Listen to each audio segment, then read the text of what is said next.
CKNW's Chief Executive Series is presented by Fortis BC, energy solutions for every customer.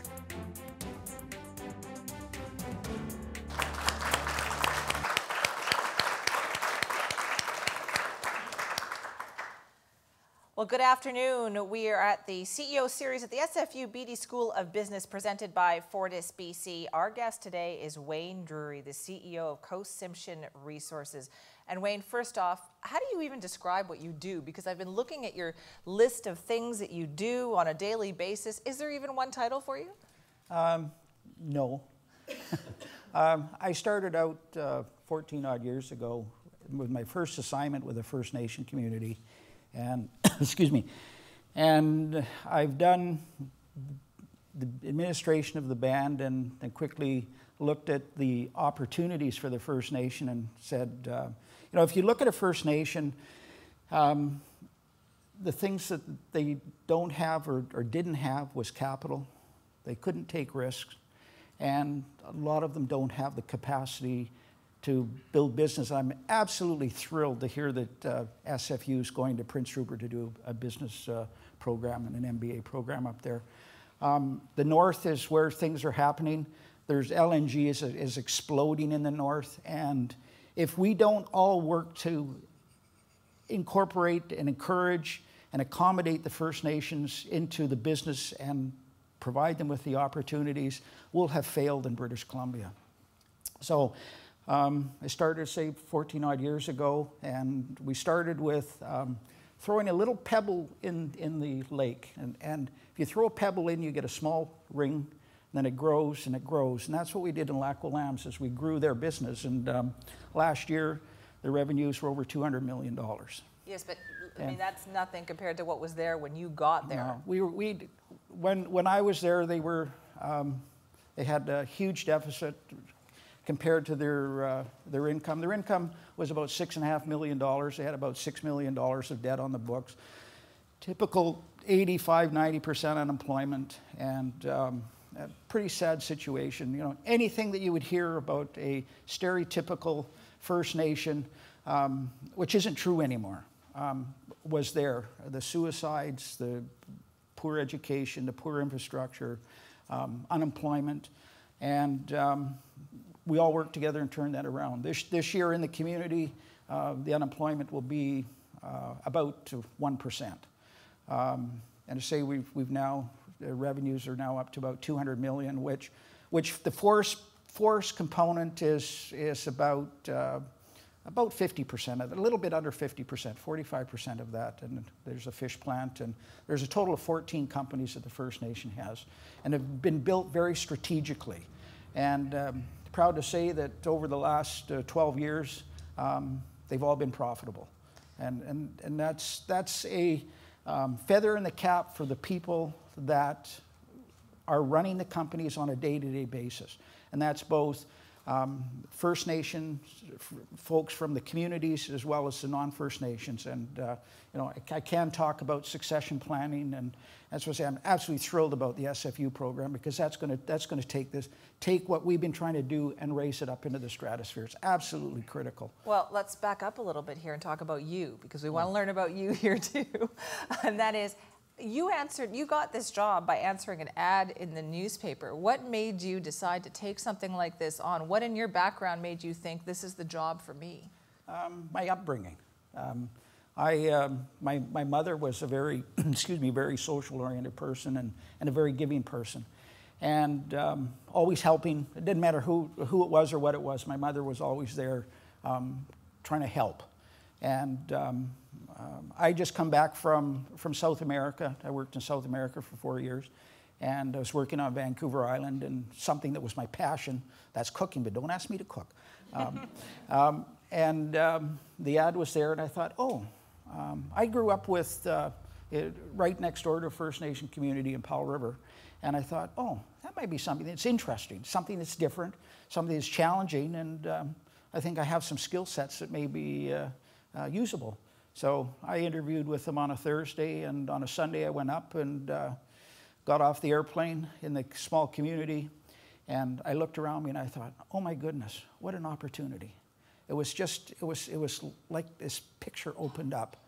And I looked at the opportunity, the resources they had, the quality of life that they could have. A gorgeous little community 6 miles south of the Alaska border. And of course you're going, oh my goodness, the air was clear and the sun was shining. There was even some killer whales out in the harbor. And I thought, my goodness, what an opportunity.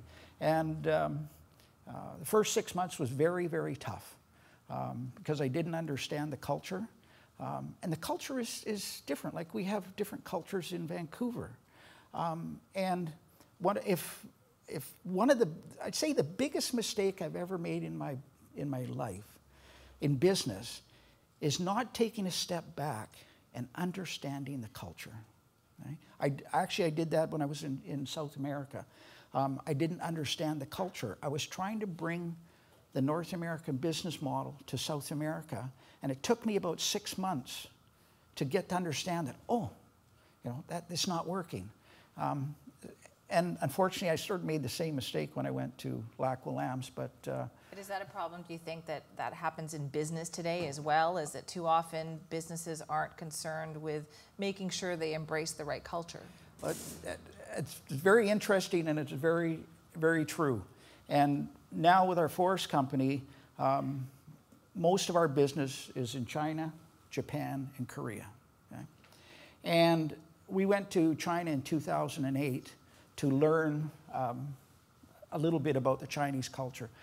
The Chinese culture and the way they do business is completely opposite to ours. And if you approach the Chinese business the same as we do in Canada, by and large, you'll have huge challenges and make huge mistakes. So yes, when we went to China, the first thing we did is we got out there to meet the Chinese clients. We took lessons in Chinese culture, and we got as much as we could to understand what the culture was like, and then how can we build a relationship between the two cultures. I mean, it was challenging with the language. I don't speak Chinese. I know 1 or 2 words, but through body language, you can build relationships. It's not just the language. It's how you treat them in doing the little things. It's like learning what to do when they invite you to dinner.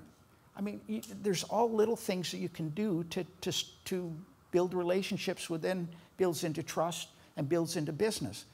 If you just go over there and go, slam, we're going to do business the way we do over here, it'll be very challenging. It is very challenging. Is that a mistake, do you think, that many businesses do make then, as they don't stop and consider, how are we going to approach this? What is the right image that we want to project? Well, I think yes, I don't want to be critical of other businesses, but personally I think the first thing and the most important thing that a business has is the way that people in other businesses think about you. That goes into, how do your employees think about you? Do they trust you? Are you trustworthy? And I always think about, I would like to treat somebody the same way as I would like them to treat me. And people say, oh, sometimes you can get into hard business negotiations. I've been in hard business negotiations before. Okay? But never lose your respect for the person that you're doing business with. And remember that everything you do comes back to you into your company. And if people don't like your company, they won't do business with you. And so, yeah, I've seen some pretty horrendous mistakes in China, and it's cost people a lot of money. Right. And you can read stories about companies, pulling out of China because it hasn't worked out for them. And I was just talking to one of the young fellows who's finished his MBA, and he's thinking of going to China about some of the things.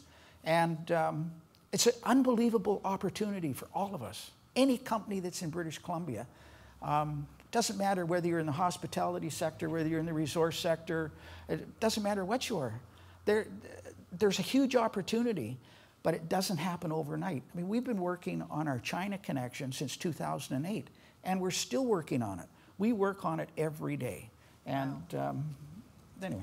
Never stops, right? Never stops. Well, I can tell we're going to get some great advice to you, particularly on how to deal with banks, too. I know that's been key to the success of what you started out doing. We're going to have more with Wayne Drury when we come back. Together, renewable natural gas producers and Fortis BC are turning local organic waste from farms and landfills into something good. Discover how at fortisbc.com/RNG. Welcome back. You're listening to the CEO series at the SFU Beedie School of Business presented by Fortis BC. Our guest today is Wayne Drury, the CEO of Tsimshian Resources, and we're learning a lot about business culture, but the success that has happened with Tsimshian really started because you were able to renegotiate a lot of things with the banks that held the debt, and that is so critical and key to any business, is how your relationship with the financial people, and you managed to get things done in a different way. What was your approach when you dealt with the banks? Well, the first thing is what's the bank's interest? Find out what their interests are of who you want to deal with. And the interest of the bank was getting paid. We had about a $6.5 million debt, and they weren't getting paid. They weren't even getting their interest covered. Okay? So looked at, okay, they want to get paid, so how are we going to do that? It started by just talking to the bank and finding out what their concerns were. It was building a little bit of a relationship. It was getting to understand the people in the bank, what their wants, wishes, and utopian ideals were. It was looking for something that we could leverage to create an opportunity. And one of the things that we discovered was the accrued interest is not put on the balance sheet of a bank. Okay? It's onto the side. And I didn't understand that, but we found that out. So if we could work with the bank to take off that interest, I could get the mortgage down or the loans down to a point where they could be repaid. And so I went to the bank and said, you want to get paid? And they said, yes. They said, well, we want to pay you, but. And we sat down, and within 15 minutes, we had a deal with the bank on how we were going to get paid. But we made a promise. We made a promise of what we were going to do. And the bank trusted us to hold to that promise. Okay? And the trust came from building a little bit of a relationship with the bank before we asked them for what we wanted. Okay? Everything that is done in business, somebody will look at you and say, is that person trustworthy? And if they're trustworthy, they'll trust you. And if you have trust, it's amazing what you can accomplish together. So that's how we started. But I love the fact that when you did talk to the banks, you also said to them, you know, write up the terms of this deal, but don't make it more than one page. Oh, that was, okay, that was... How do you get banks to do that? Oh, that was when we were looking to purchase Tsimshian Resources. We had a balance sheet. The First Nation had a balance sheet that was looking a little bit better than it had a few years prior to that. And we had built up a relationship with the Royal Bank of Canada, the phenomenal people in Royal Bank to deal with. They've got a great Aboriginal banking division.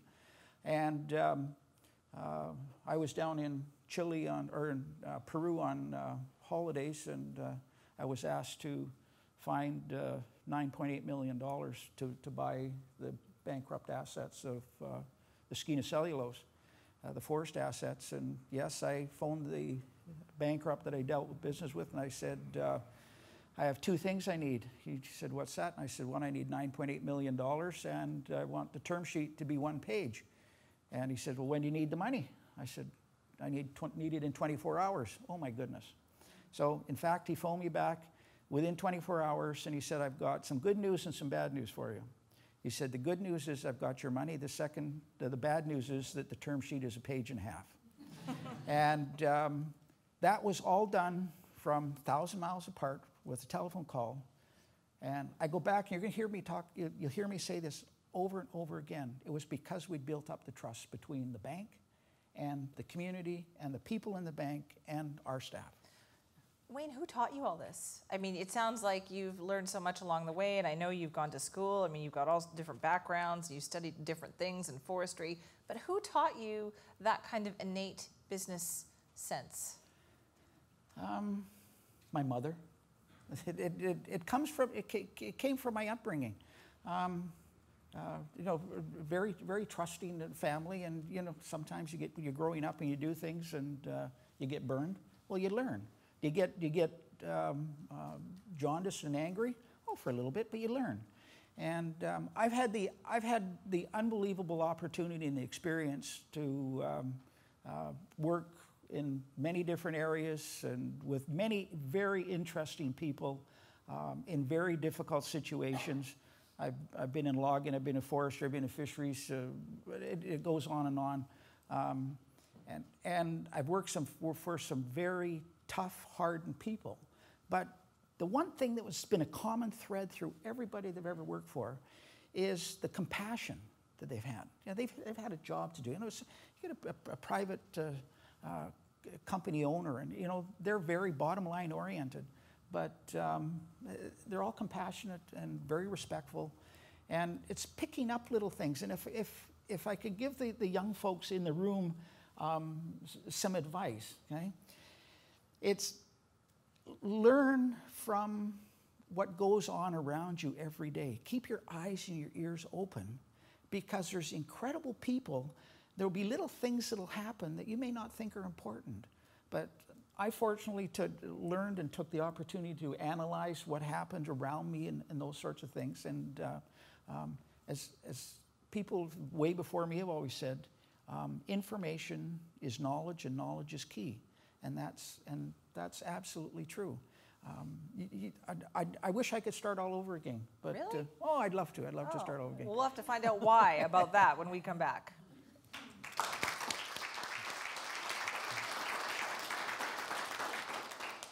Good afternoon. We are listening to the CEO series at the SFU Beedie School of Business presented by Fortis BC. Our guest today is Wayne Drury, the CEO of Tsimshian Resources. And Wayne, I have to go back to something that you just said there, which is if you could start all over again, you would.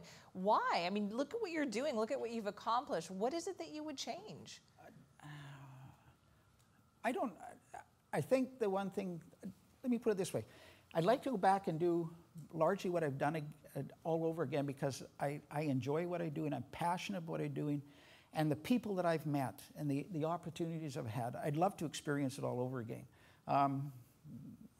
My work career is, well, my wife asked me, when are you going to retire? I don't know if I'll ever retire, but probably what would I change? The one thing I would change is, and I know it's one of the questions that you may want to ask, it's about work-life balance.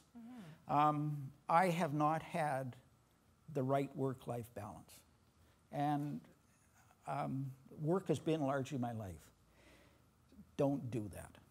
That is something that I'd implore each and every one of you to get to understand, is how do you balance your life with your work? And as things get more competitive and more demands on you and those sorts of things, and I'm sorry, but I'm the type of person, I take on the challenges and, you know, go and do different things and that. I love it, but there's some things that I've missed in life that I wish I could do over again. But if you are in the position of people today who are learning, listening to your words, and they want to take your advice and they're building their career, how do you say to a boss who expects you to put in 18 hours a day, 7 days a week, how do you say to them, I'm worried about my work-life balance? Like, how do we find that balance? Having an open discussion with your boss. To say, I would expect that most bosses aren't working 18 hours a day anymore. And you know, you hear about the shops where, you know, the lawyers, they got to go in there working 24 hours and that sort of thing. A lot of that comes from what internally you think the expectation is of yourself. And it's really, I believe, an opportunity to sit down with your boss and talk about, you know, I do want to work hard. I'm committed to the job. What is, like, not everything has to be done today. And it's about working those sorts of things out. Because being able to go down to the beach and kick sand with your wife and your kids and that is it's part of your job as well. So you have to think about how do you manage that part of your job with your other part of the job, and you have to, just like I hope you can talk to your wife about it. You have to be able to talk to your husband about it. Sorry. And I guess I've got it. I'm very fortunate that I have a very, very accommodating wife. But she and I talk about it a lot, and I'm getting a lot better now at the work-life balance. But that's one of the things that I would do differently if I want to do it again. Let's go back to what you felt was the secret of the beginning of the success of what you have been working on. And you built that, Tsimshian built that on forestry, which, I mean, has been the lifeblood of BC's economy, but not so much in recent years, and yet you've done very well by it. How is that? The forest industry, if you look at the returns in the forest industry, it's over a cycle. You may look and think, why wouldn't you put your money somewhere else? But it's a way of life. It's a passion for people, and yeah, it's people wonder if it's still the driver of British Columbia. I believe it is. Mm-hmm. But we assembled a team. We look for people who don't just think down, or who aren't linear thinkers. We look for people who could think three-dimensionally. Who have a passion, who are ideas people, and I guess the one thing that I looked at when we started and we hired people. First thing we looked at, I said, okay, we have two components of cost. There's a fixed cost and a variable cost. Okay, so how are we going to drive our costs down? And in every interview, I asked a question of people, the applicants. Okay, tell me, what would you do to drive costs down? And people look at you and say, well, gee, well, and I wasn't looking for a specific answer. I was looking to see the width and the breadth of ideas that people may have. Okay? So I've been in interviews, and previously I've interviewed people. You go in with your great big long list of questions. Okay? Now when I interview people, I ask them two questions basically. And that's it. Right? And for a business, the first and foremost is that if you don't have cost control, you're not going to have your business. Sales are there, but if you don't have cost control, they're not there. So I look for people who could think about things about how would they maintain costs? What was their expectation for an office? Right? I mean, we don't have a fancy office down in Vancouver. In fact, I don't even have an office in Vancouver. Where do you work? I borrow people's offices. I mean, it's all part of the cost control. We don't need an office in Vancouver. Our offices, our important offices, are at our manufacturing facilities. Okay? Yeah, I have an office in New Westminster, but we don't have secretaries. We don't have all of these things. And our success has been looked at. We've put as many of our costs as variable costs of production versus fixed costs. Our fixed costs are the lowest of anybody in the industry. And that allows us to weather the storms when the bottom falls out of the market. We can remove things very easily and efficiently that don't affect our business. And so going back to the basic issue, when we recruit, we look for people. I'm not so concerned about if somebody doesn't have experience in a particular type of business, because you can teach them that part very easily. Business is comprised of three components. Any business comprises three components. One is your inputs. Well, that could be fish, that could be logs, that could be lumber, could be people coming into a hotel. Right? Then there's your manufacturing facility. That's your hotel, your sawmill, or whatever. And then there's your output. It's your product that you're producing, and what are you going to do with it? So there's little changes, whether you're in the hospitality industry or the forest industry or in the fishing industry. But we can train young people about those differences. It's really about the mind. It's about how they use their mind, how they think. And I took a course here at SFU. It was a mini MBA, I would call it. And the professors we had, I would have hired any one of them in business because their minds were like this. There was no linear thinking through them. Unbelievable. And the folks, the young folks that are here that went to SFU, and I'm not suggesting that UBC isn't the same, but my experience has been with SFU. If they can keep their mind open and think about things from a three-dimensional perspective, there is no one solution for everything. There's 100 solutions for everything. It's about looking and analyzing the solutions and coming up with the best one. Well, we're going to find out more about the future of BC and what you think about that. We'll have more with Wayne Drury when we come back.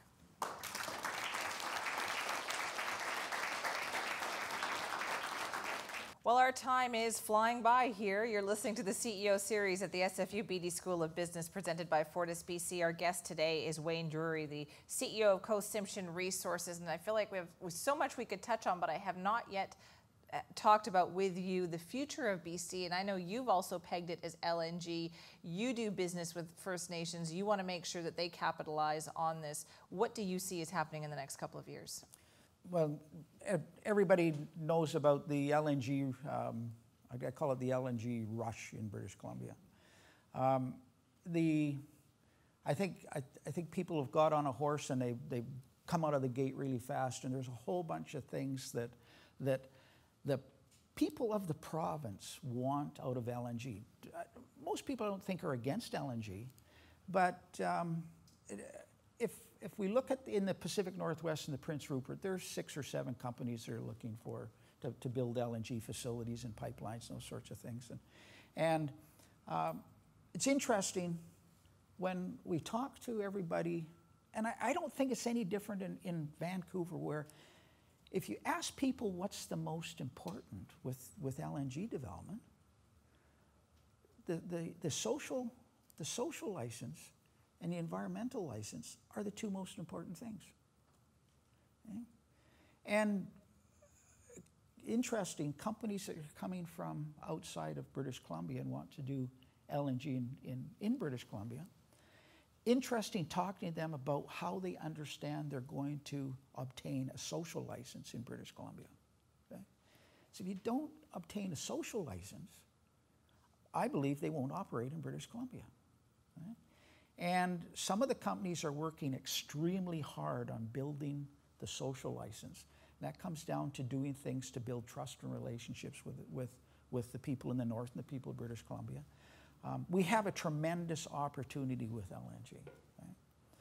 And one of the things, and going back to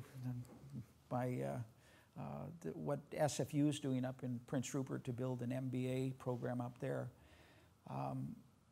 we have to work to engage and have the First Nations intimately involved in the projects, and that will be part of building a social license. I mean, in the north, they're 40 to 50% of the population in the north. You know, when you think about it, a couple hundred years ago, in the Prince Rupert Terrace area, there was 50 to 60,000 First Nation people. They all got wiped out with the smallpox and that sort of thing. Unbelievable people. They want the same things as everybody. They want to be able to provide for their families, but they want to have a clean environment. They want to be respected, and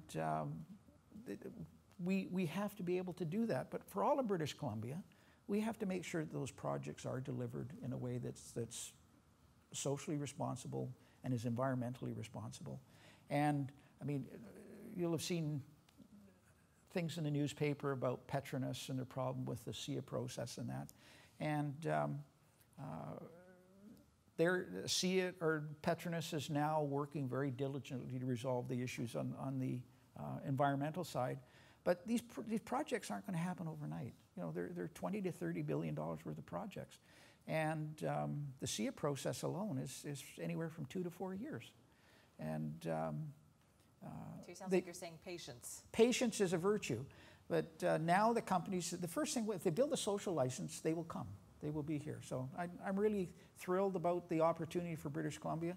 And for the young people of British Columbia, it's going to be tremendous for our future. How key is it? You talked about having First Nations not just in the room, but at the table. Has that been the key, do you think, in building Coast Tsimshian resources as well, as that you were able to change that attitude?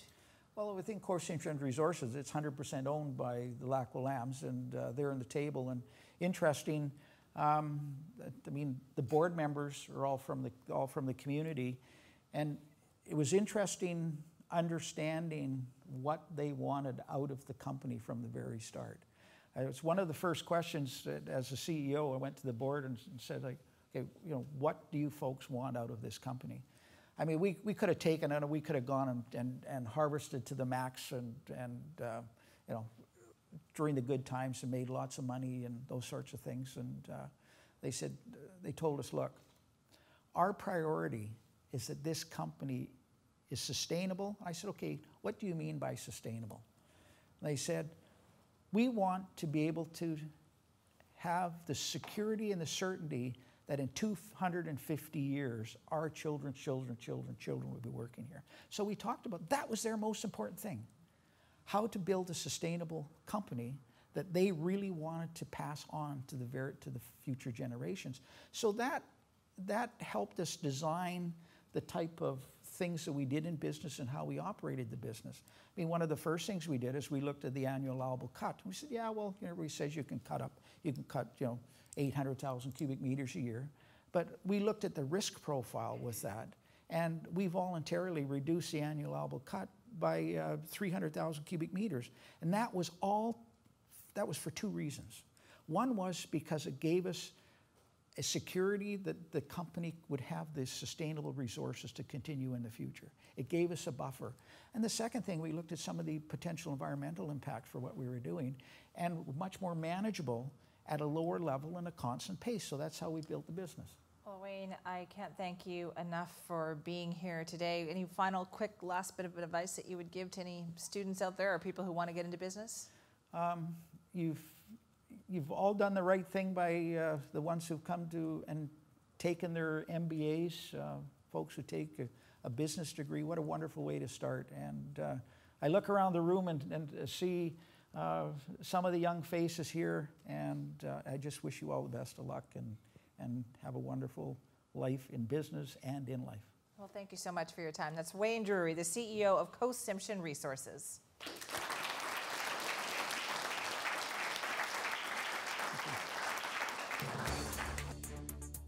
CKNW's Chief Executive Series is presented by Fortis BC, energy solutions for every customer.